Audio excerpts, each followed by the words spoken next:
Xaçmaz rayonunda 1994-cü il təvəllüdlü Fuad ailə münaqişəsində yaranan mübahisə zamanı həyat yoldaşı Nicara xəsarət yetirib. Hadisə ötən ilin fevralın 14-də rayonun kəndlərindən birində baş verib. Fuad həmin gün saat 18 radələrində özünə məxsus fərdi yaşayış evinin yataq otağında qeyri-rəsmi ər-arvad münasibətlərində olduğu Nicar ilə şəxsi münasibətlər zəminində mübahisə edib. Aralarında yaranmış mübahisə zamanı əvvəl sağ əli ilə arvadının sifət nahiyəsinə şillə, daha sonra isə baş və bel nahiyələrinə sağ əlinin yumruğu ilə qəsdən bir neçə dəfə zərbə endirib. Fuadın barəsində Cinayət Məcəlləsinin 128 qəsdən sağlamlığa zərər vurma maddəsi ilə ittiham elan edilib.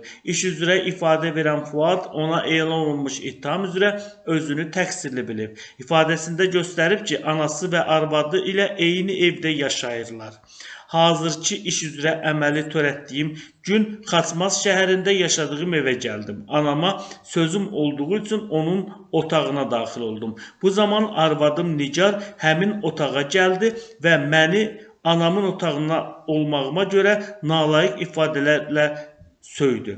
Bu zəmində Nicar ilə aramızda yaranmış mübahisə nəticəsində onu vuraraq xəsarət yetirdim deyə o ifadəsində göstərib. Həmçinin bildirib ki, zərərçəkmiş şəxsin mübahisə zamanı onu dediyi təhqiramiz sözlərə görə onların barışması mümkün deyil. Bizim bir uşağımız var. Uşaq anasının, yəni zərərçəkmiş şəxsin yanında qalır.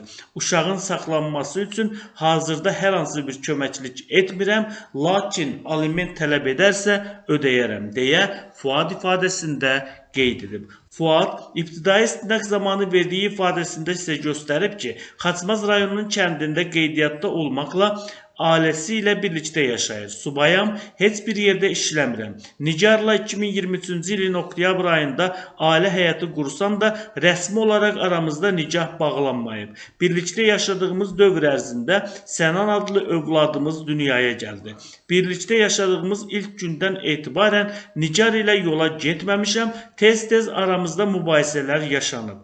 Buna görə də dəfələrlə Nicar evdən çıxaraq atasının yaşadığı kəndə gedib. Mən də hər dəfəsində ona köməklik könüllü şəkildə atasının evindən götürərək yaşadığımız evə gətirmişəm deyə təqsirləndirilən şəxs ifadəsində göstərib. Təqsirləndirilən şəxs qeyd edib ki, axırıncı dəfə 2024-cü ilin yanvar ayının əvvəllərində aralarında baş vermiş münaqişəyə görə yenidən Nicar atasının evinə gedib.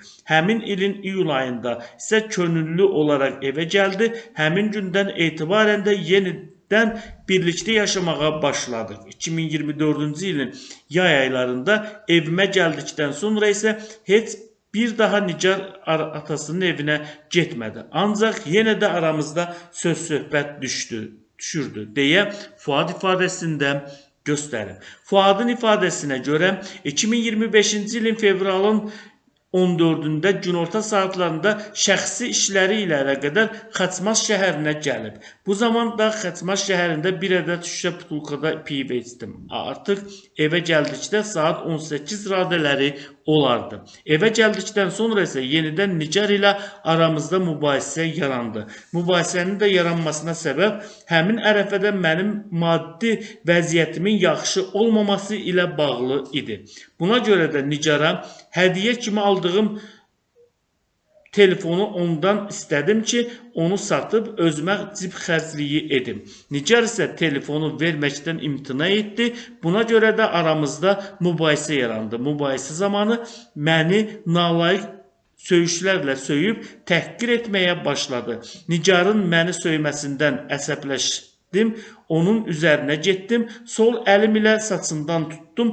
Sifətinə şillə və baş və bel nahiyələrinə isə yumruqla bir neçə dəfə zərbə indirdim. Bundan əlavə onu vuran zaman da əllərim ilə onun sol dirsək nahiyəsindən də möhkəm sıxdım. Bütün bu proses təxminən 5-10 dəqiqə davam elədi. Ardınca isə onu buraxdım. Daha sonra Nigarın atası zəng etdim və gələrək qızını aparmasını dedim. Sonra yaşadığım evdən küçəyə çıxdım və kəndçinə tərəf getdim. Təxminən saat 22 radələrində yaşadığım evə qayıdan zaman Nigarın evdə olmadığını gördüm deyə təqsirləndirilən şəxs ifadəsinə belə yekun vurub.